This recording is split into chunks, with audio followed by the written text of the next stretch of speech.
النهارده بقى هنعمل مع بعض صينية فيها الخلاصة كلها، حاجة كده تستاهل بقك. انا كنت مستعجلة جدا وراجعة من بره والعيال جعانة، فقلت لها ما بدهاش بقى يا بت، قومي بقى كده تنشطي واعملي لهم الاكلة دي. بيني وبينك كده طعمها حكاية، حاجة كده بسم الله ما شاء الله زي العسل.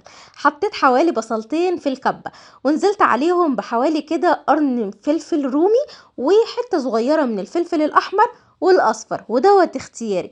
لو حابه تحطي فلفل حراق مفيش اي مشاكل خالص.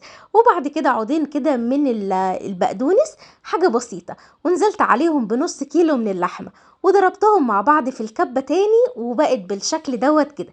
تعالي نشوف بقى هننفذها مع بعض ازاي الصينيه بتاعتنا دي، اللي تتغمس بالعيش كده وتنسي كل حاجه وانت بتاكليها. حطيت ايه؟ حطيت بقى التوابل اللي انا بحبها. مش برضه احط توابل كتير علشان خاطر الطعم يبان معايا في الاكل، الطعم كده بتاع الحاجه تبان. حطيت ملح وحطيت فلفل اسود، وحطيت كمان شويه من الكزبره وشويه من البابريكا، وربع معلقه صغيره من السبع بهارات. واللي انا بخيته دوت كده، دوت بقى ايه، حاجه كده انا عاملاها في البيت عندي. ضربه كده شويه حبهان على شويه ورق لورا، ضربهم كده في الكبه، وبحط منهم على اي نوع من انواع اللحوم. حطيت التوابل على اللحمه وركنتها على جنب. بعد كده جبت معايا صينيه بتدخل الفرن او بتتحط على النار. قطعت فيها حوالي بطاطايه كده واحده جميله كده مكعبات صغيره.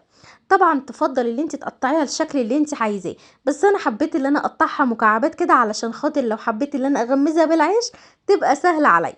جبت بقى بقيه الفلفل الاحمر والاصفر، وكمان حطيت فلفل رومي اخضر.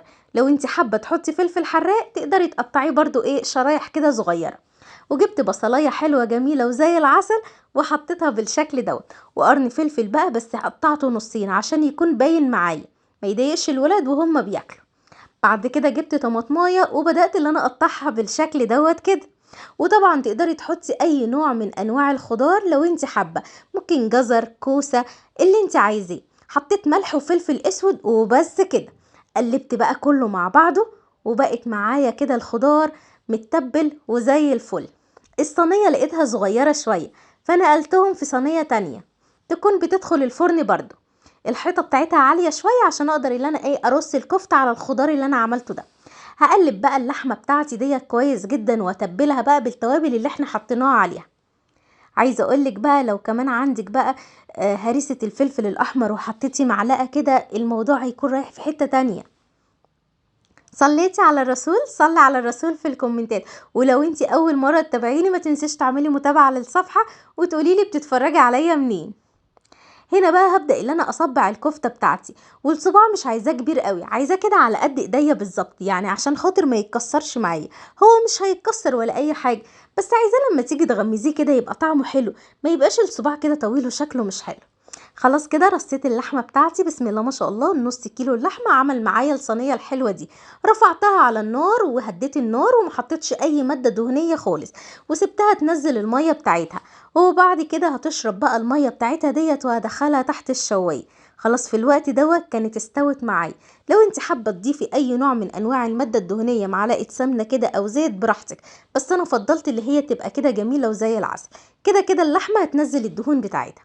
حطيت بقى ايه، جبت معلقه من صلصه الطماطم المعلبه، وحطيت عليها معلقه زيت واحده، وحطيت ملح وفلفل اسود وقلبتهم مع بعض، ورحت دهنت الكفته كلها ودخلتها تحت الشوايه. ما كملتش دقيقتين وخرجت بالجمال والحلاوه دي. وكمان البطاطس دايبه دوب، والكفته بقى مستويه ومش قادره اقولك. وانا راجعه نسيت اقولك اللي انا كنت جايبه معايا عيش سخن كده جميل وزي العسل يستاهل بقك. عملت بقى سندوتشات، واللي قعد يغمز. وعملنا شويه مكرونه، تعملي شويه رز جنبيها، اللي انت عايزاه، حاجه كده طعمها حكايه.